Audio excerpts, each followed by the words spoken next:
Welcome to my press conference this week.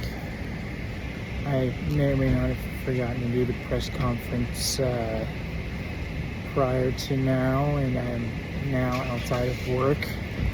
I've got 4 patients waiting on me right now, so we'll try and make this quick. Last week, a thorough beatdown of Dr. Lowe. I don't think you really know what hit him.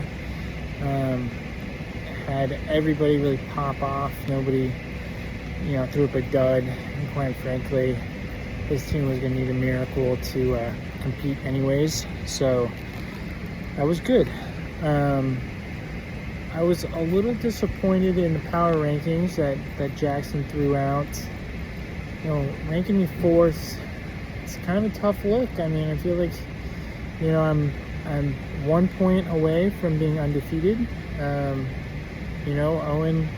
Owen's team, that week 1 game, Josh Allen just couldn't do enough. But if that play goes for a touchdown, I'm undefeated, and who knows, maybe I'm power ranked 1.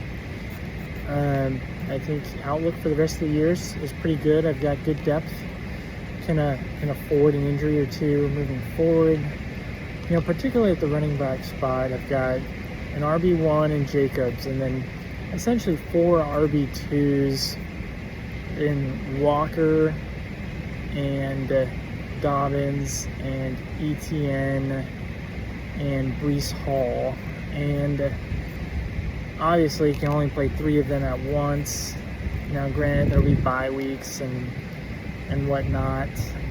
However, that kind of leaves 1 on the bench, which could be seen as, a waste of resources, but it kind of gives some injury insurance at a position where people tend to get hurt all the time. Does leave me somewhat thin at wideout. JSN's doing good. Debo's doing good, but he's now questionable with this heel injury, so we'll see. And then Pickens is doing really good. He's like the wide receiver 5 right now. He's going to get a lot of targets for the next couple of weeks. We'll see what happens when CD comes back, but all in all, you can't really ask much more of him at this point. But after him, kind of low on depth. Jordan Addison could be a decent piece if Wentz continues to start in Minnesota. Devontae Smith, if the Eagles offense turns it around. Decent pieces, but no league winners for sure. I think the QB position's interesting. Josh Allen's obviously, in the running for number 1 QB. With Lamar now hurt, I think his odds, for ending up as a QB1 go up substantially. CJ Stroud, kind of disappointing thus far. Been a bottom end QB2, high end QB3. Had a good week last week. The state of the Texans offense is kind of interesting. I think they want to be a run-heavy team. Woody Marks look good. But they've got some young wideouts that I think, they probably should pass the ball to. And I'm not just saying that because I have Stroud, but we'll see. I think, moving forward, looking at ways to improve the squad, upgrading Stroud, I think, it's somewhat of a luxury.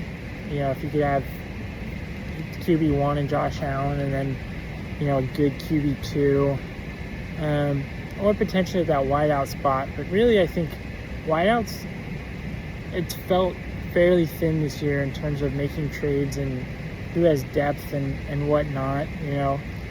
10 teams, everyone's trying to get top 30 wideouts, and it really only leaves 3 or less than 3 a team, and so hoarding wideout talent's been kind of tricky this year. We'll see moving forward what pieces become available and whatnot. Would potentially move away from some of the running back depth to improve other areas. But we'll see as the weeks go on. Got Ryan this week. He's projected to be fairly close, so it should be good matchup for all those sports fans out there who just want to see a close game. I think it's going to really come down to the wideouts for me. Allen will be good. Stroud will do whatever. RBs will be fine. Wide receiver depth may be tested this week if Debo's out. So we'll play by ear. Hopefully he's healthy. And we'll see. Same time next week.